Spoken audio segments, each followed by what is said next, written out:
First of all, thank you so much, Nicole, for joining me for this interview. I really, really appreciate it. I am thrilled to be here. Thank you for wanting to interview me. Nicole, how did you know that you were bi? This goes back a minute because I have now been out as bi for longer than I was in or somehow unaware or unable to put words to it. When I was 15 years old, I was like an elite field hockey player, already very queer. Come on, like already just like so gay. And, I didn't know about that. That's amazing. Yeah. So I was at a field hockey camp at UConn, University of Connecticut. I was with other girls on my team, and we knew going to the camp, we were told that there would be a mix of collegiate players who were counselors and the men's New Zealand team, because internationally, field hockey is a men's sport, or it is both at the very least. And so we were like, oh, kind of like horny 15-year-old girls being like, ooh, like a hot New Zealand guys are gonna be there coaching us, cool. So the first day we went out like early morning onto the turf, and we're seeing some of the counselors across the way scrimmage. So we're like oogling them a little bit, and we see this one guy who's like kind of skinny, wearing like lacrosse shorts that are hanging perfectly, just hot from what we could see.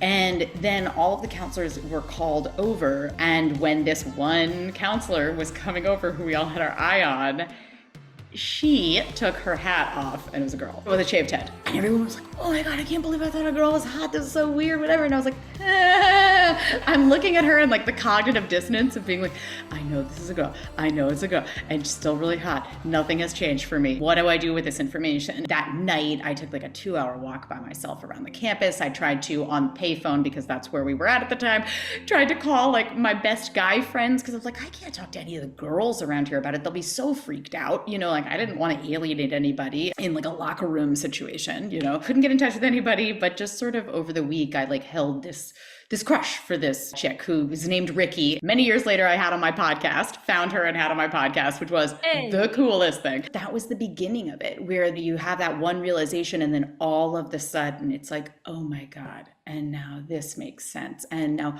oh, I totally had a crush on that friend of mine. And like, yeah, I definitely was looking at that Playboy when I was whatever. It was so fascinating seeing it on the shelf. Why? All of these little things came together, and I was like, oh yeah, no, I'm for sure bisexual. That was the moment where it all sort of started to make sense. And I had to consciously acknowledge the things that had been subconscious for a while. So yeah.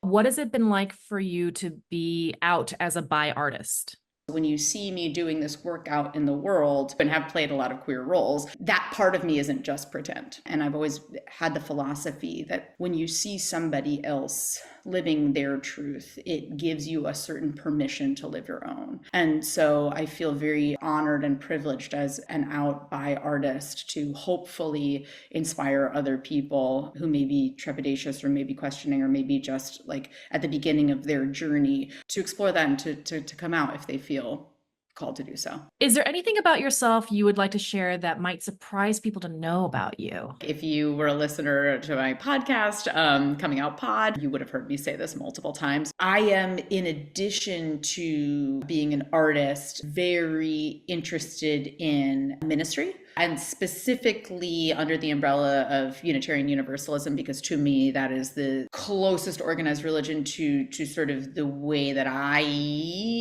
experience spirituality, and sort of a pan-spiritual, like, let's just explore the mystery together and support each other and act with love and integrity, etc. And then like come together in community and sing and do these lovely things. I think theology is very interesting. I also believe strongly that we are at a critical place in human existence where if we don't like en masse get reconnected with ourselves as spiritual beings, as like connected to one another and to the great beyond, however you want to name that, and get connected to the living earth, that will be the end of our civilization. I feel like very, very strongly that connectedness and that understand, that humbling really that comes with spirituality is necessary for us moving forward, like at this critical time. My YouTube channel that I used to have, my minister friend said to me at one point, like, you're just like giving 3 to 5 minute sermons, right? Like that's just what your YouTube channel is. And I was like, oh yeah, that is so what I've been doing. I am constantly, investigating going to seminary, and which really just means me taking one or two classes at a time remotely in grad school while I act and raise a child. But like ministry in whatever form it may end up taking is definitely part of like the sort of long game of my life. So there you go. You've popped up in a few favorite pieces of our mini unicorn scales. I'm not sure if you're aware. I wanted to talk a little bit about a couple of them. So Okay. tell me how you came to be part of Raoul Playing Game. Role playing game is just like such a fun, beautiful little silly short that my friend Will wrote and directed. He's like a one-man band. He's just so impressive. He's a musician and a writer and a director, and he has been awarded in all of those areas. We met at Biosphere at the LGBT Center in LA. And I'm like, wondering if I'm trying to remember if it was before I was even facilitating or if it was when I facilitated. I can't remember, but it was several years ago. We met at Biosphere, and he was just awesome. Will is great, and we got along very well. We bonded over, the difficulty of relationships and things and being bi and all of that. And something I love is like how out he is as a bi guy. And that really has been a semi-recent journey for him. I mean, in the past 10 years. So he wanted to do this short about this guy who doesn't realize that he's double booked himself with 2 dates in one night, and one is a guy and one is a girl, and they both show up at the same restaurant. And so like if you've ever seen Mrs. Doubtfire, I kind of had the thought of like when Robin Williams is going back and forth between like his family and his ex-wife as Mrs. Doubtfire and then like his boss as Robin Williams as like himself in the same restaurant, and it's chaos. It's a similar concept to that. It's very cute. And I loved the stereotypes that it sort of broke down. Number one, with bisexual men, and just like seeing a bisexual man be super torn between this man and this woman, and being equally attracted to both, and sort of picturing his life with both of them and how those two things could look. And then, the assumption that women aren't going to be attracted to bisexual men or whatever, and having the girl on the date really be like, I don't know, like, that's cool. And when she finds out, it did a lot of bumping up against stereotypes and knocking them down. I had never seen anything like that before. And Will is great. And so I was like, that's why I got involved. Because I was like, of course, if you're doing it, I'll do it. So, yeah. You also featured in Lucien Lemaire's Blue Dress music video. Yes. Was it difficult to learn all those dance moves? I have entirely wiped clean any memory of having to learn choreography in that. I was a musical theater kid growing up. That was where I started. I sing, I still sing. I love musical theater and all of that. However, dancing was always the weakest part of the triple threat for me, to the point where like I would only now call myself a triple threat in the loosest terms. Like I can for sure dance better than I used to be able to, but choreography is still really hard for me. Anytime that someone comes in and is like, you have to learn these moves and do it in the next 30 minutes, I'm like, oh my God. And it just sends me to like every musical theater audition I ever had. But anyway, so I blocked that out. I assume that it was fine. You have also featured with your work in a bi.org favorite, Good Trouble. Can you tell me a little bit about that?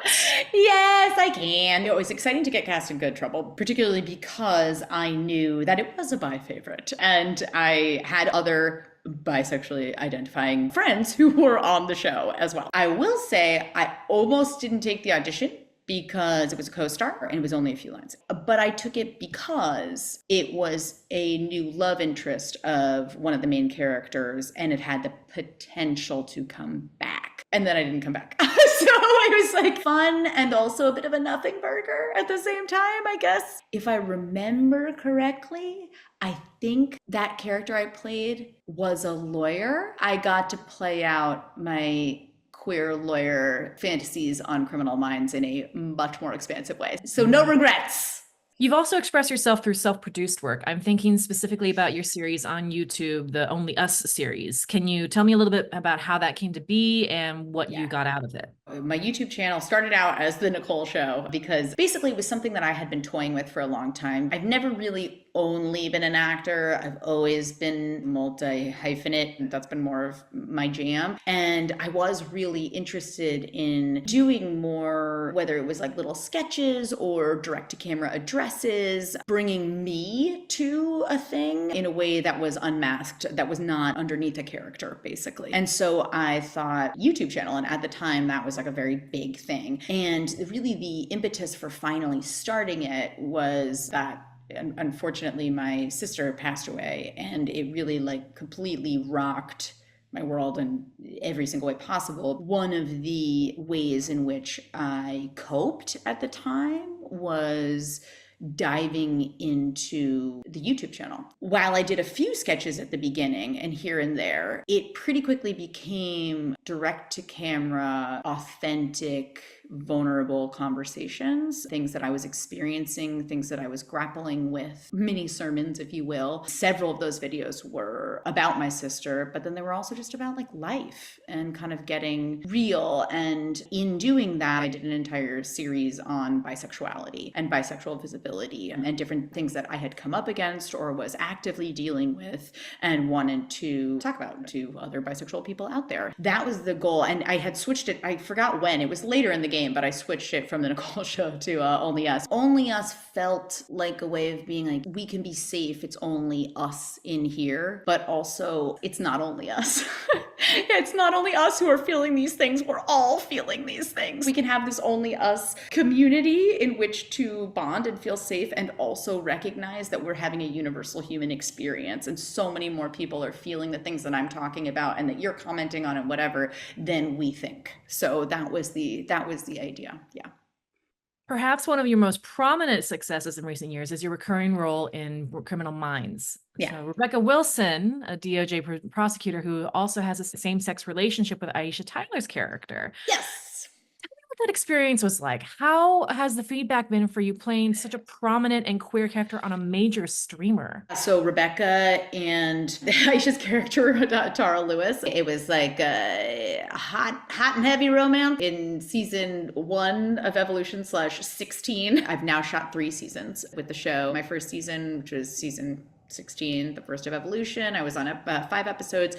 The next season, season 17, I was on 7 episodes, and then I am in this upcoming season 18. But it's just gotten better and better every season, and I absolutely love the people that I work with on that show from top to bottom. For everybody who's like a Criminal Minds fan out there, your love for all of those people is valid. They are awesome and have been so welcoming from the very beginning, and have all really been very excited about the queer storyline. In terms of the feedback, it's been lovely to have these longtime Criminal Minds fans who are queer see this and then start doing like, you know, the shipping of our characters. Yes. Yes, and just get so excited about it. My character and Aisha's, she's the first series regular to be in a long-term queer relationship in the show. My character is the first recurring guest queer character who isn't either a victim or a killer in the entire series. No killing your gays, and no actually being a bisexual predator like Catherine Trammell, Basic Instinct. What a concept. What a concept. To their credit, have done a very good job of navigating those waters and making it representative, and also not making the queerness the only thing. My character has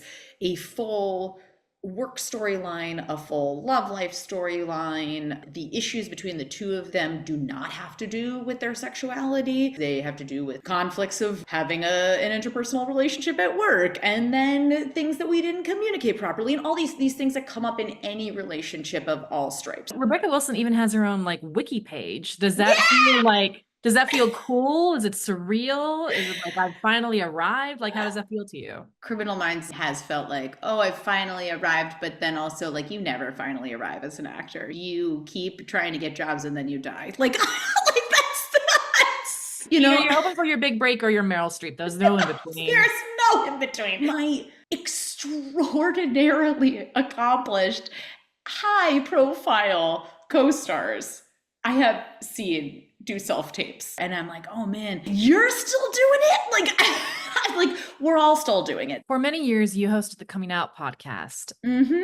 Tell Tell me about its creation and what you think of most of when you think back on that experience. It actually came out of facilitating at the LGBT Center in Los Angeles. My co-host, Lauren Flans, who's hilarious, we had done a staged reading of a play several years prior. That's how we'd met, and we both were like, "You're awesome" at the time. You know, it was that like, "I want to hang out with you more."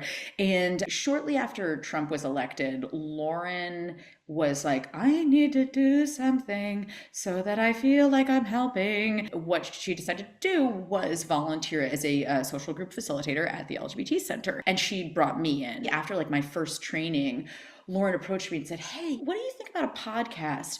And at this point, I had really been winding down my YouTube channel, specifically because I'd started becoming much more interested in long form interviews. The last few videos on my YouTube channel that you'll see are basically film podcasts. And so when Lauren brought this up, I was like, yes, tell me more. She was facilitating at the time the Women's Coming Out group. It was different from the other social groups in that you didn't just kind of show up every week and have facilitated discussions about the topic of the week or whatever. It really was almost like a loose program for women and women plus identifying who wanted to come out but didn't quite know how. And Lauren said these women who come to this group, all they want are to hear other people's stories. They just want to know, like, how did this person do it? They want resources. And I feel like there's nothing out there like this. And Lauren and I did a little preliminary search, and someone had started a podcast about coming out, but it was a few years prior. It only had a few episodes. They'd clearly abandoned it. It was like the Red Seas parted. And so we did it. We dove in order to make us commit to it. Actually, before we even started recording, announced it at Klexicon. As a way of holding us accountable to doing it. So I was like, well, we gotta do it now. I announced it on a panel with Stephanie Beatriz and other celebrities. And Stephanie was like, let me know when you do it. I'll come on. And she was one of the first people we had on. And it started out literally in my closet. I created a studio in my closet. We had Stephanie Beatriz in my closet. It's a little embarrassing. So to be clear, in order for you to do a podcast about coming out of the closet, you had to start by going back into We a went closet. back in the closet. Yeah, it was not, the irony was not lost on us that we were recording in a closet. And then at the end of each episode, we'd step out of the closet. And the closet got very hot and uncomfortable. So coming out was always a joy. I did it for 5 years, 269 episodes. Lauren continues doing it. All the handles are at Coming Out Pod, and you can find it on all the various Spotifys and all those things. I got to meet so many cool queer people, had fascinating, mind and heart expanding conversations. I definitely had my mind changed, whether it was an ignorance or a naivete or a bias or a whatever, and having to work through those. I felt that I was taken on a 5-year journey where I was just deep in the weeds of queerness and queer identity and people's own experiences. And it was just very illuminating and heartening. And, it was a community building experience. It was fantastic.